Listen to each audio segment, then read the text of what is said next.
March 7th, 10 o'clock meeting to order, and welcome everyone who is here in person and welcome those who are watching on YouTube. As is customary, we will open with a prayer led by Commissioner Godwin, and we'll have the pledge led by American Legion Post 141 out of Selma. So if you would, please rise. Let's pray. Father God, we're thankful for the blessings of this day. We're thankful for the blessings of spring and the promise it brings. Lord, we're thankful for being in Johnston County, North Carolina. We ask your blessings on all that are in this meeting today, all of the folks that are in our county. And we ask your blessings on the world as we deal with a lot of upheaval throughout the globe. As we come together today, let us have courage, knowledge, wisdom, and do the right things for the citizens. Forgive us our shortcomings, for it's in your holy name we pray. Amen. Amen. This, by the way, is my American Legion post. Okay.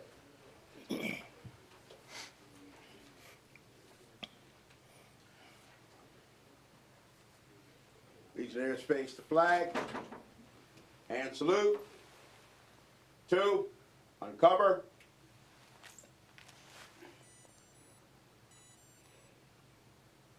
I pledge allegiance to the flag of the United States of America and to the republic for which it stands, one nation under God, indivisible, with liberty and justice for all. Recover.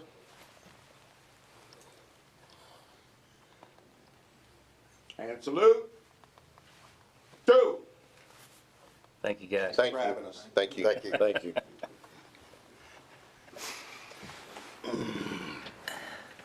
All right, the first item on the agenda today is approval and/or discussion of the agenda. Any changes or comments? Mr. Chairman, I move to approve the agenda. I second it. All right, we have a motion and a second. Any other discussion? If not, all in favor say aye. Aye. The agenda is approved.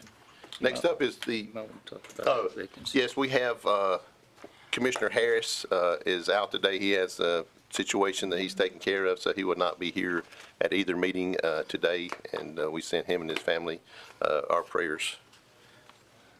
All right, next item up is the consent agenda. There are, let me see if I can get this right, 6 items on the consent agenda. Approval of the minutes from February 7th, both the morning and afternoon sessions, in order to advertise tax liens, revision to adopt a resolution for the town of Princeton. Solid Waste Services has a surplus truck, and there's budget revisions for the Airport Authority, Finance, and Sheriff's Department. And finally, there's tax releases and refunds. I hear a motion to approve the consent agenda. Move to approve, Mr. Chairman. Second. All right, we have a motion and a second. All in favor, say aye. Aye. Aye. Motion carries. Next up, we have Dr. MARILYN Pearson here to give us an update on our COVID-19 situation. Good morning. Good morning. Good morning. Beautiful day outside. And good news, things are looking much better. Yes. When we look at what's been happening, you know, in January, we were having the Omicron surge. We had over 12,000 cases in January. February, it was less than 3,000. So just to give you an idea of what's happening now, we're at 56,000 cases, and of course those are the ones that are reported to us. We now have a number of people, of course, that may be testing at home, so we may not be getting all those results. As of Friday, we had 9 people in the hospital. We were at 435 deaths. Our reinfection rate is at about 4%, and breakthrough infections at about 17%. So when we look at what our community indicators are, recently the CDC has changed from using case rates and positivity rate to using case rates and hospital capacity. So those are the 2 main things, which is why I have those 2 at the top of that report for you today. And when we look at our case rate, we're at 202 per 100,000 right now. A month ago, we were over 1,000 per 100,000. So you can see things are looking much better, as I said. Hospital-wise, what they're looking at is number of new admissions in the last 7 days and the % of beds that are used by COVID patients. So when we look at that, and I spoke with Tom this morning also. We're at less than 10 new admits in the last 7 days, and less than 10% of our beds that are staffed by COVID patients. We are in the yellow right now. So that gives you an idea where we were. Of course, we were in the red or the orange. The levels now for the CDC are green, yellow, and orange, and we're in the yellow. Positivity rate, I did keep that on there, so you can see that our positivity rate that 7-day is less than 6% at this point. A month ago, we were at about 30%. And our vaccine rate is at about 54% of our total population. Our number of outbreaks are down to 7, and we have 1 cluster right now. Resource-wise, we're still providing the testing. So we have these tools. You know, we're still in a pandemic, but we have vaccines, we have testing, we have treatment that's available for those who test positive. We're continuing to work with our partners at DHHS and OptumServe to provide the testing at Brightleaf Flea Market right now. They are doing rapid tests on Monday through Friday and PCR Monday through Saturday. Vaccines are still available. We provide vaccines Monday through Friday at the health department, and many of our partners, pharmacies and physicians' offices are providing vaccines also. I want to thank my staff and our partners. Our staff and partners have provided over 67,000 doses of vaccine since we've started vaccinating. There are available monoclonal antibodies and antiviral therapy. The antiviral therapy requires right now prescription. And I would recommend anybody who's positive to talk with their medical provider to get a prescription for those. There's a limited supply, but that supply is improving right now. So more pharmacies are having the antiviral therapies available. The monoclonal antibody is still available through our hospital, and that number is there if people would like to see if they qualify for that. So again, we are looking much better. Our trends are much better. We continue to monitor the data and look at that. You know, at this point, we do recommend and follow the CDC guidance and DHHS guidance for mask optional. Those who are at high risk, you know, consider wearing masks in high-risk situations. That's my report for today. All right, thank you. Any questions? I have one, Mr. Chairman. Dr. P., with so many home test kits, do you have any experience with how effective they are, how they run with the normal testing? Yes. They are more effective or more accurate if someone has symptoms. And so people who have symptoms and test positive, it's likely positive. Right. Okay. They're not as effective for just general screening.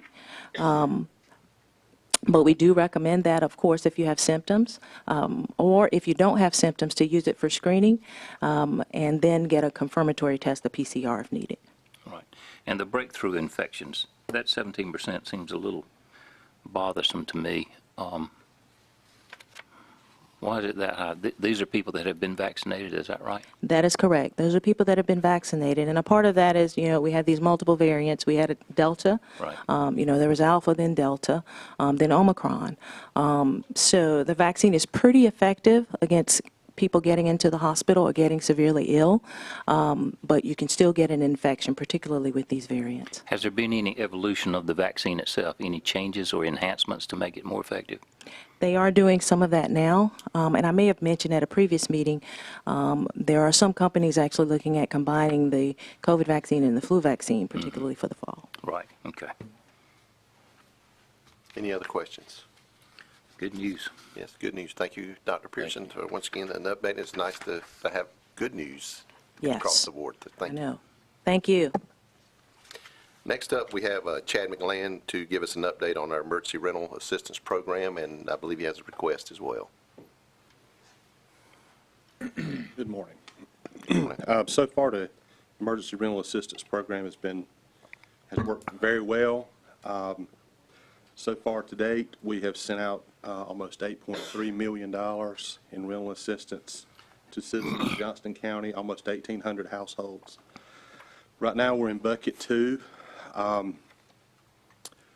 In bucket 2, we've had almost 40% of bucket 2 has been paid out of the ERA money. All of bucket 1, the ERA 1 money has been paid out.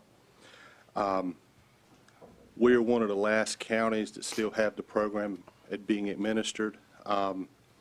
We anticipate sending out almost or over $11 million in assistance before it's over with. The administrative expenses that were allowed under ERA 1 and 2 are good, but we're quickly using those monies.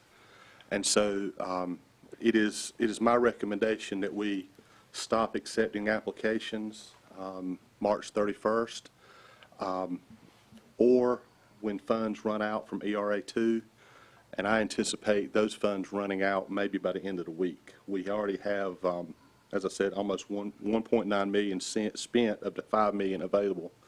We have 2.2 million that has been requested, and we have some waiting in the queue as well. We still have, there are NC Pro monies available. The administrative expenses, that's from the state. Those administrative expenses are not as great as under the ERA 1 and 2. So if we use those monies, we're going to have to come out of the general fund for those expenses. We are seeing, since we've sent out, we will have sent out almost over 11 million in assistance.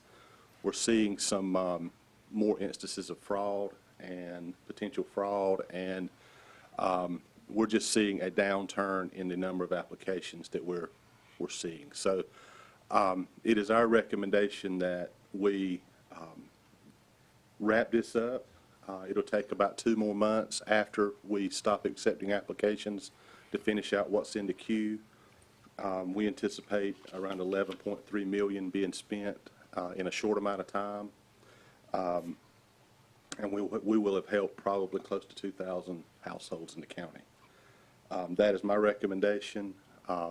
I think, as I said, though, I think that the money will run out probably by the end of the week based on the applications we're receiving.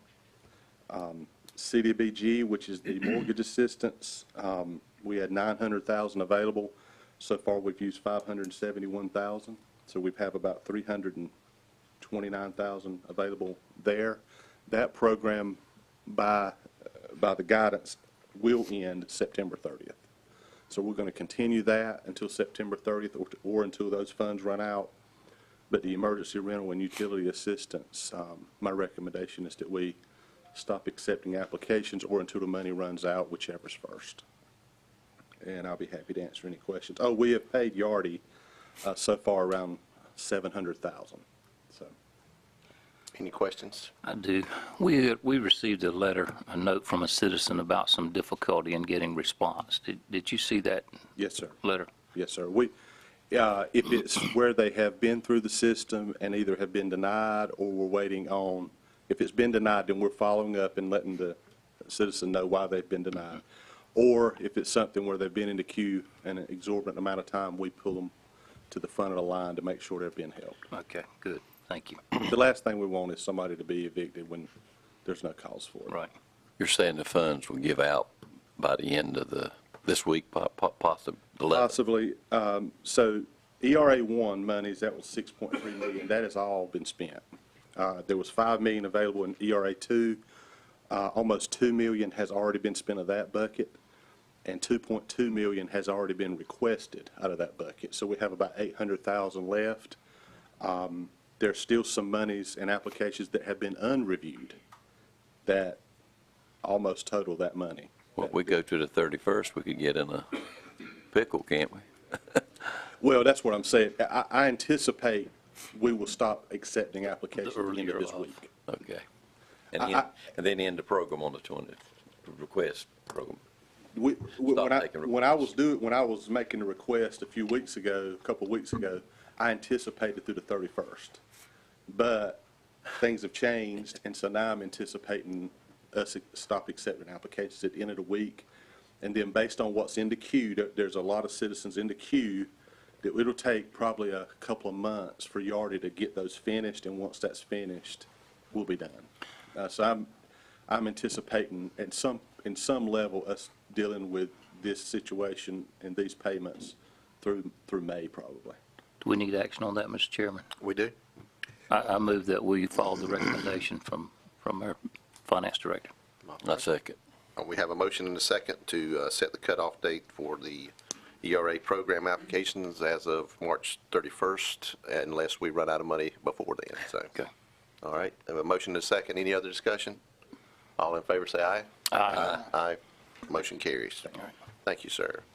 Next up is public comments, and it's for any member of the audience or those waiting in the hall that wish to address the board on an item that is not on our agenda. If they would, when you come forward, state your name and your general location, township, town. Speakers will be allowed 3 minutes to address the board, and to ask at all times to maintain proper decorum and make sure your comments are civil.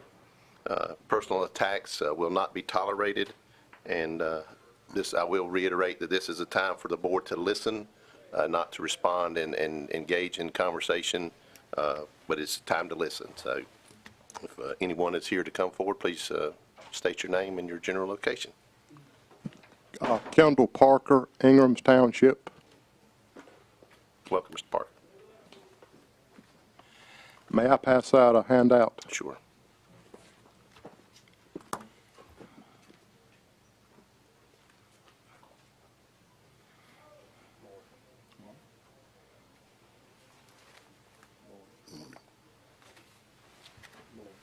Good morning. Hey, good morning. Good morning. And I'd just remind you of our time limits. If you would be as brief as you could. Okay. Good morning, Johnston County Board of Commissioners.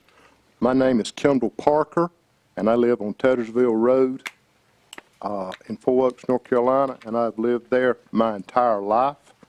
I am a retired Johnston County school teacher, and I am here today to ask for your help in resolving a non-compliance situation involving Practical Defensive Solutions as it relates to a shooting range located at 635 Teddersville Road, also known as the Four Oaks Gun Club. Landowner is Mr. Dustin Norris. I have visited the Johnston County Planning and Zoning Department on January 31st, 2022, and was informed by Mr. Braxton Newton there were no special use permits or zoning permits had been issued for this activity. This area is zoned for agriculture. Mr. Newton turned the case over to Mr. Cameron Taylor, who is the zoning enforcement officer. Mr. Taylor visited the shooting site range on Teddersville Road. The next day, the range was found to be out of compliance. Mr. Taylor notified the operators to shut it down. That has not happened. Shooting has continued, and this is a disturbance to the neighborhood. I can hear gunshots when I'm in my yard, in my house. I can hear bullets hitting the metal plate when they hit the target.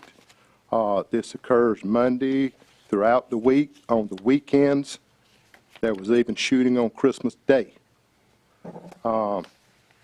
This noise also has affected my parents that live next to me. My mother was diagnosed with dementia back last summer, and this has affected her some and my father.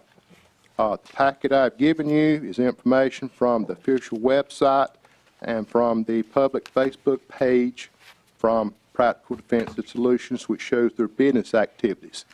They also have been advertising on the radio. And I'm asking for your help with this situation. All right. Mr. Hester, I know consistent with the other non-compliant issues that have come before this board, would you get with appropriate staff and make sure that they start the proper processes and also stop their operations? Okay. Thank you. Okay.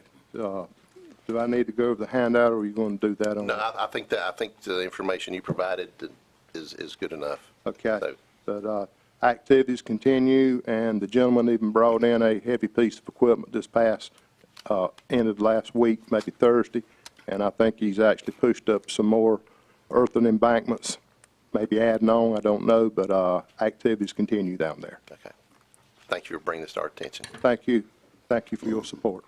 Mr. Hester, do you know how long it's been in operation down there?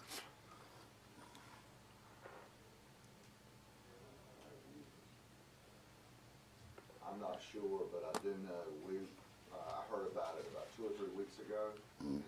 understanding was that the property owner had been notified that they need to go through a zoning process to continue with that type of operation. But I will follow up. Okay, thank you. Thank you, Mr. Parker. Thank you. Anyone else?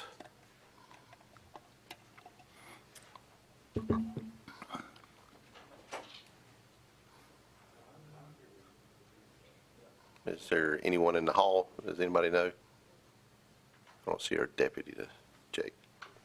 You want to check? If you would check.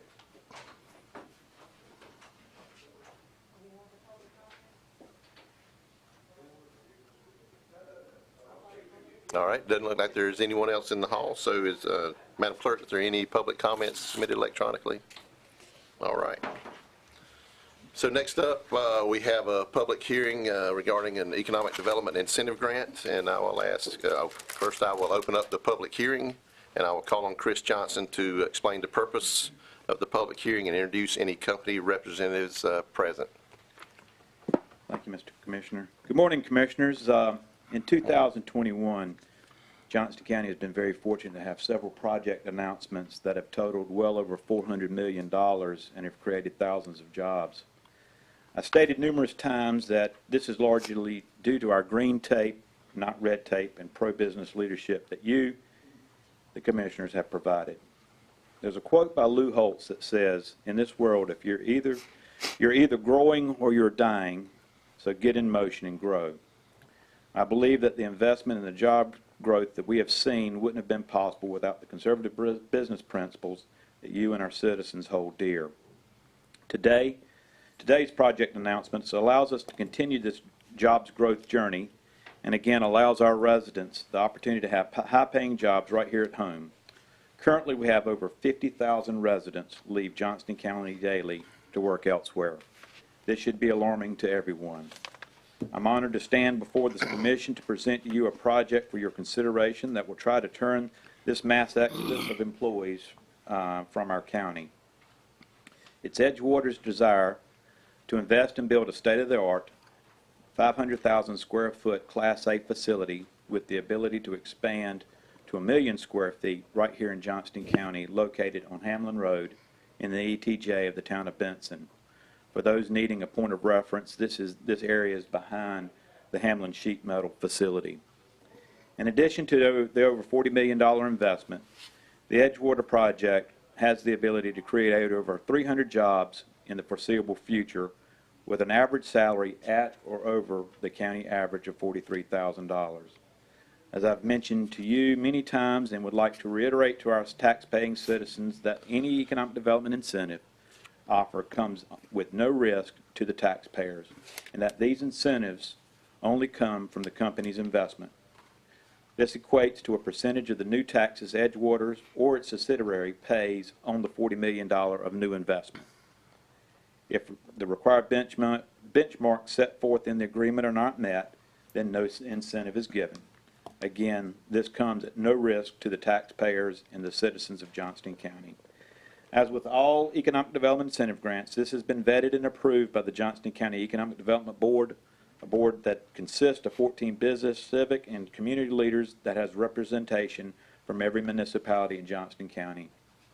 As customary, this project and investment projections have also been evaluated by Dr. Mike Walden, retired professor and economist with North Carolina State University. His report shows that the monetary investment, as well as the jobs and ancillary job growth, is projected to be over $73 million for the county. Again, new investment, no risk. We respectfully ask that the county commissioners consider an economic development incentive grant presented before you be awarded to Edgewater Ventures. Again, Edgewater Ventures or its subsidiaries is only eligible after the project is complete and the requirements set forth by the agreement are met. One of which is an EDIG, offered by the town of Benson and the voluntary annexation agreements. At this time, I would like to call on our County Attorney General for SLUSSER to further discuss the project summary and answer any questions, after which I would like to introduce Mr. Chris Norville with the Edgewater Ventures Group, as well as Mike Massardo, and invite him to make any any comments or answer any questions that you may have.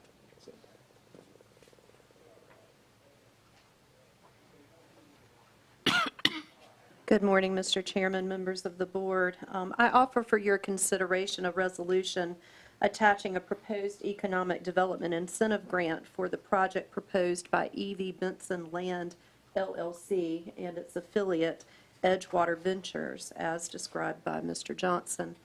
Prior to getting into the details of the documents, I want to take a moment to refresh your recollection as to what you are required to consider when reviewing these incentive grant opportunities.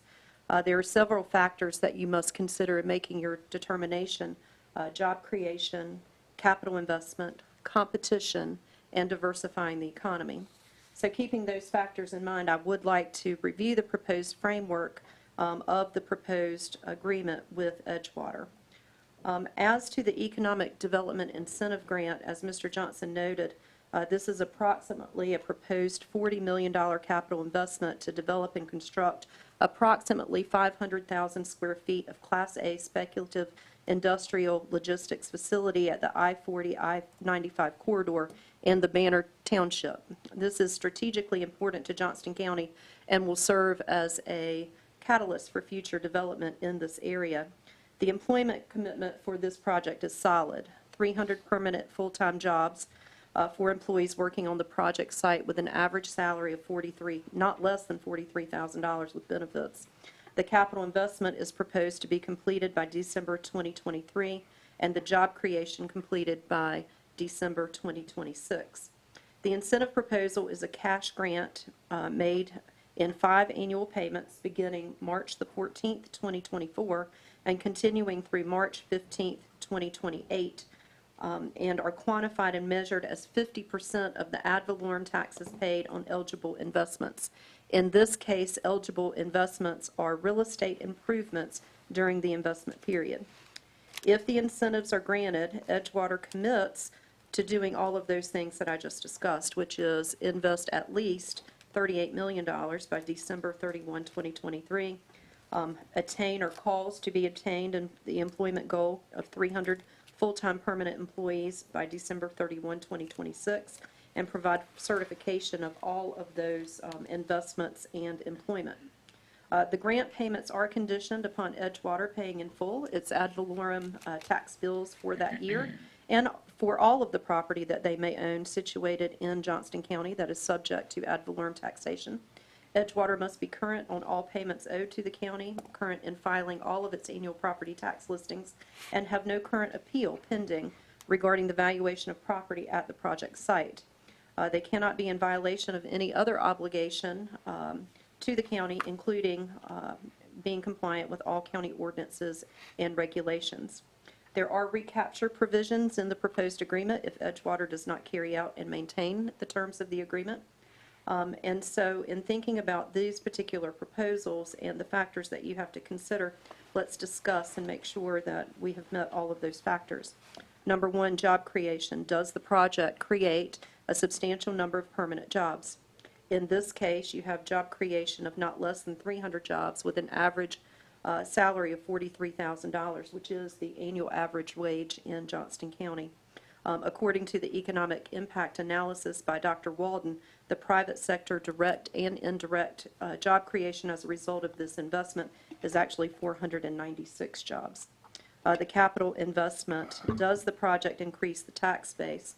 The proposed capital investment commitment at $38 million, as Mr. Johnston said, if you look at the Walden report and the private sector annual operating impact, taking into account all direct, indirect, and induced impacts, are in excess of $73 million. An initial but-for determination is necessary for the project to go forward, and what that means is that there was a competitive situation in this case, but for the offer of incentives, Edgewater would not have located or chosen to locate in Johnston County. There was competition for this project throughout the state of North Carolina. Simply put, this project does meet all of the county incentive policies for this particular project, and this proposed economic development incentive grant meets all of the policies and programs as we have described. We have made public notice for this. It was properly noticed, and we do have a written agreement that governs its implementation. The final factor for consideration is diversification of the economy, and diversification of the economy alongside job creation and increasing the tax base as an indicator of net public benefit arising from the incentive. Diversification of the economy refers to significant impacts on sectors of the economy or making a location attractive for additional development. This is addressed in the Walden report, and having spec-ready space available to attract new businesses and finding an end user that will bring jobs to Johnston County meets this purpose. I'd be happy to answer any questions you have about the proposed incentive agreement. Any questions? I think she laid it out very well. Thank you.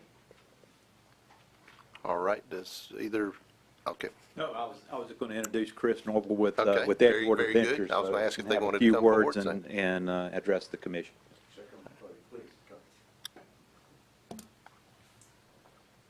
Mr. Chairman, Commissioners, Mr. Noel. appreciate the opportunity to be here today. This is pretty exciting for us, and I think you guys over time will find it exciting for Johnston County.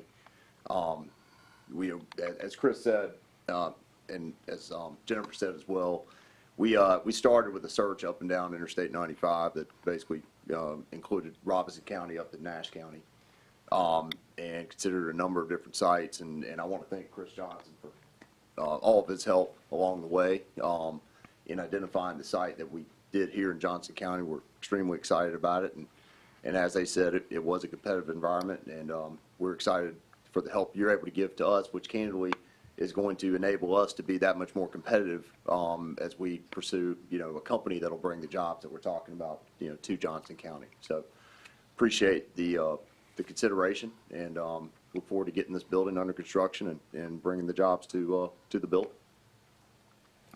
Thank you. Yeah, we thank you for considering Johnston County, and thank Chris for his efforts to continue to bring job opportunities to Johnston County. So thank you. Thank you. Can I answer any questions? Welcome to Johnston County. Okay. Well, thank you, Mr. Braswell. Appreciate that. Glad to be here. All right, and I believe now this is the point I need to open it up for anyone else in the audience to comment. If you would come forward and state your name. Anyone? Going once, twice? All right. Any final comments by commissioners or questions? Chris may not be aware of this, either Chris, but, well, Johnson would be. But Benson was one of the last cruising places in the county, but it's a very vibrant neighborhood, and I'm proud that Benson's in Johnston County. It's a good area. Yes, yeah, we are excited to see the growth on that 95 corridor. I know that's been a strategy for both the Economic Development Board and for this board as well, so it is exciting to see that development coming. So with that, do I hear a motion? Mr. Chairman, I move to adopt the resolution approving the Economic Development Incentive Grant Agreement. Second it. All right, we have a motion and a second. Any other discussion?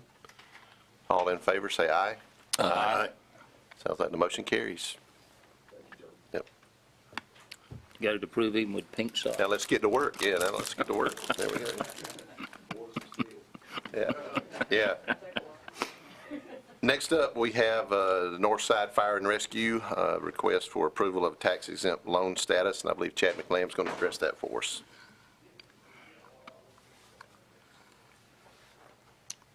Yes, Northside Fire and Rescue is asking for tax-exempt loan status to refinance the 2017 Pearson engine. I have reviewed the proposals and recommending KS Bank at a 5-year term of 1.75%.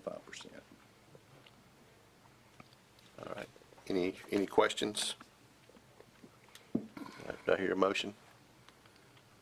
Mr. Chairman, I move to adopt the resolution approving the exempt status for the loan. All right. Second. I second. All right, we have a motion and a second. Any other discussion? If not, all in favor of the motion say aye. Aye. Motion carries.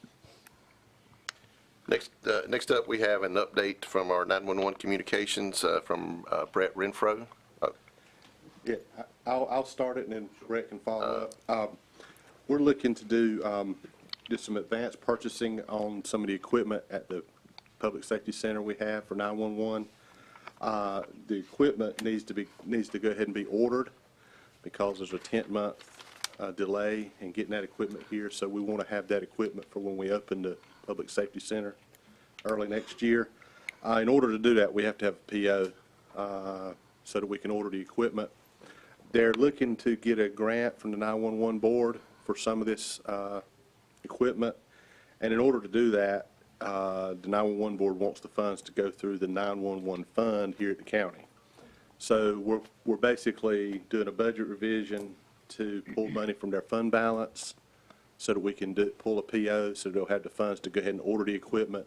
We won't have to pay for the equipment until next year. So we'll go ahead and, if the board allows, we'll go ahead and do a budget revision, carry those funds forward to next year when it comes time to pay once we receive the equipment. So that's part of this request today is there's a $1.26 million budget revision to pull out of their fund balance in order to produce a PO to go ahead and order this equipment. That's part of it. The total equipment cost is a little over $3 million, and the county is going to cover the other part of that. But and it may not be, which is a little over $2 million, but there may be further opportunities to get more grant money. So we're going to see how that goes. So that's part of it. That's what we're asking for now is the $1.26 million request. Mr. Chairman, if I might, what kind of equipment is it? That's going to be. That's Okay. Before you That's leave, where we Chairman, switch I over. got one question. Yes, sir. When I get a cell phone bill, there's some taxes on there. Some of that money goes to that 911 board. Is that right? Yes. Is that where they get? 70 cents per month. Okay. That's where that money is stockpiled. Okay. Mr. Morning, Mr. Renfro. Chairman, Yes, sir. Commissioners. Good morning. Thank you for the opportunity. To direct your question, my staff and I, we've identified roughly about a $3.8 million need for new equipment. Now, keep in mind, this equipment would have had to have been upgraded or enhanced, whether we were building a new building or not. It was time to do that, but the forethought of this board to provide buildings and necessary infrastructure, we held off on that. So to get to that need, we do carry a fund balance, which is Mr. Godwin was talking about. Those funds come from a 70-cent surcharge on your cell phone bill each month, and that is the 1.26 that we are requesting for the revision. I also have, my staff and I have already identified approximately $1.2 million that we've already recouped that we feel like we're going to get directly from 911 funds from the state. And on March 24th, I'm going to be entering in the grant process. It's a non-matching grant from the North Carolina 911 Board to try to recover additional funds to offset any general funds that would be needed to complete the equipment purchases. Our problem lies, as Chad stated, is lead times. Specifically, equipment is radio equipment, replacing our hardware infrastructure for our P25 800 megahertz Harris radio system. Lead times right now, if I'd have ordered it 30 days ago, were 8 months out to get the equipment. My UPS system, which we run on UPS in the 911 center at all times, due to the fact of we can't have a power glitch. Our equipment would go down, we would lose ability to complete our job. That is 40 weeks out, and that was 3 weeks ago. So as Chad stated, we wouldn't have to transfer any of these funds. We just need it in order to be able to produce a PO and secure the funds with the vendors so that we can make the order for the equipment. Substantial completion on the building is this time next year, with final completion still on track as of last week for April of 2023. I'll be happy to answer any additional questions. Any other questions for either Mr. Renfro or Mr. McClam? Just to clarify, PO is a purchase order. In case for those that don't know, Yep. it's a purchase order. The remaining difference is that's going to be covered by the general fund. My recommendation is for the general fund to cover these costs, any additional costs out of the general fund, and not finance it, because usually this type of equipment that he's talking about has maybe a 5-year life. We don't want to finance for 20 years on a 5-year life. So we're going to pay for those out of general funds. Thank you. All right. If no other questions, do I hear a motion to approve the budget revision?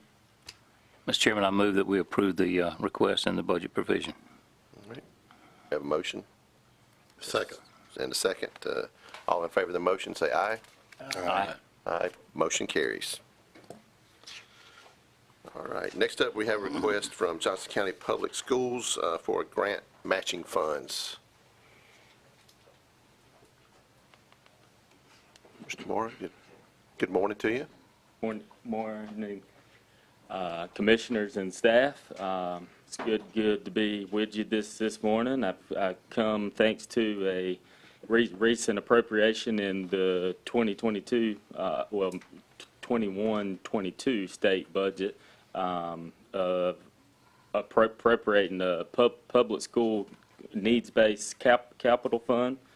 They appropriated a total of $395 million to go towards needs-based grant applications. I will add that it is eligible to 95 out of 100 counties.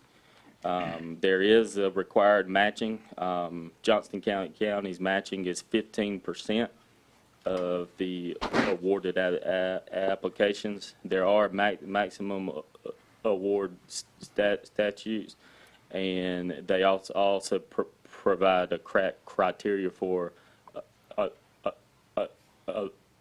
evaluation based on county tier status, ability to generate tax revenue, ratio of debt to tax revenue, and then critical deficiency.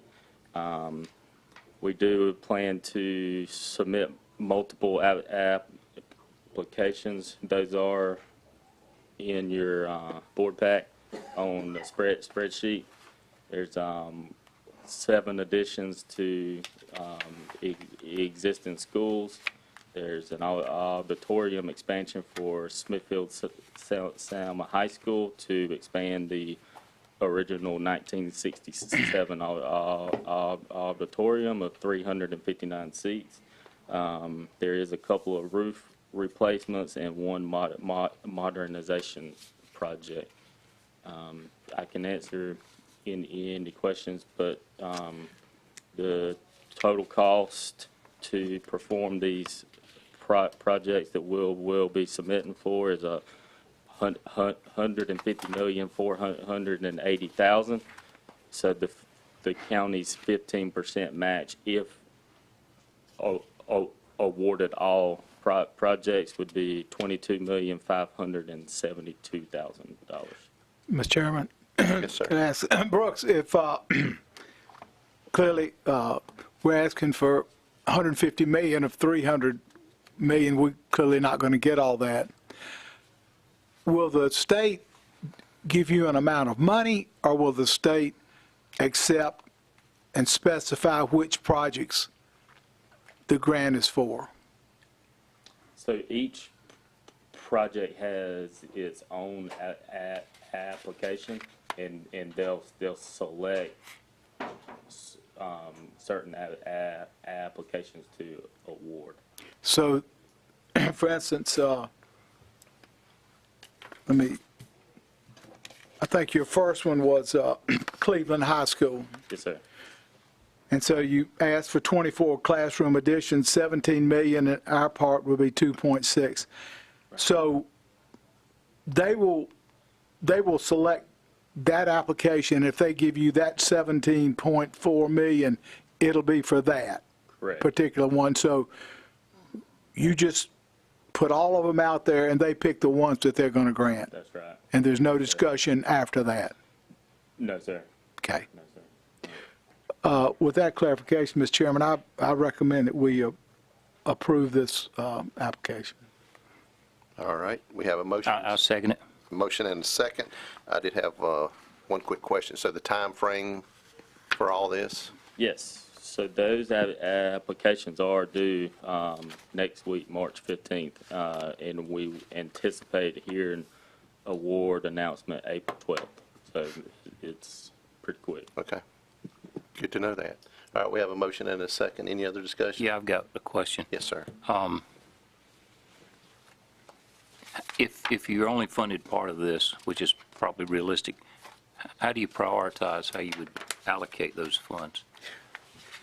Ted, that was a question I asked. They don't get a group of money. A specific project will be awarded, so there won't be any allocation. Okay, so it take care of itself. Right. Okay, Right. thank you. All right. Any other discussion? All right, all in favor of the motion, say aye. Aye.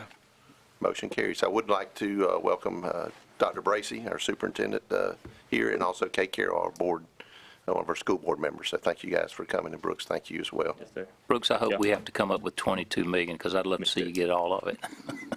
Amen. Me That's too. good, We, yeah. we could use it for sure. Yeah. That's right. There may be a potential if y'all know folks on that board, give them a call and, wax the students. That's right. No. All right, next up, we have an update from Bryant Spivey with the Cooperative Extension Office, an update, and also North Carolina Tobacco Trust Fund and Johnston County grows funding. Good morning, gentlemen. Good morning, It is Mr. a Biden. great pleasure to be with you all here at a board meeting in person today, and to see your faces and just get to sort of renew acquaintances, really. We don't see one another as much as we used to, and some of us thrive on that interaction, and I certainly do. Certainly appreciate your leadership of Johnston County, our great county, and its great people, and appreciate everything that you do. And I appreciate your support of North Carolina Cooperative Extension Programs here in Johnston County for well over 100 years now. On the handout that I provided for you just before the meeting, it looks something like this.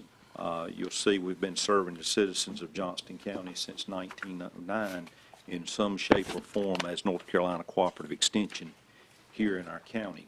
If you open that flyer to the first page, we've provided some highlights of our extension programs during 2021. You all know that this report is something we try to do for you every year, and kind of show you the yield of our efforts, what we're harvesting from what you're doing here with Cooperative Extension in Johnston County. And you can see our participation numbers and so forth listed on those charts and graphs there. And you'll have plenty of time to review that later, and I'm not going to take much of your time this morning. But I want to focus your attention, if you would, for a moment at a graph that's in the middle of the page that indicates the Johnston County funds that were allocated in our current year budget of $782,000. And juxtaposed there in that graph shows the information of the other kinds of contributions that come to support what we do here in Johnston County as North Carolina Cooperative Extension. You see, we also get state and federal money that supports our agents and staffing in our office and other functions of what we do. The orange part of that bar on the right is the extension specialist support that comes from North Carolina State University to Johnston County. And then the purple part of that bar shows the grants and donations. I will say that our grants and donations have been increased this year from prior years, but really our participation numbers have been somewhat down, and that's largely due to COVID and the concerns of COVID in the past year has cut back on volunteer opportunities and meetings that we've had. But we've continued to offer that education and so forth virtually. Much of the training that we do is required and needed by the farmers and growers and citizens in the county, and so we have done our best to make alternate measures available to them. And then you can also see reflected in that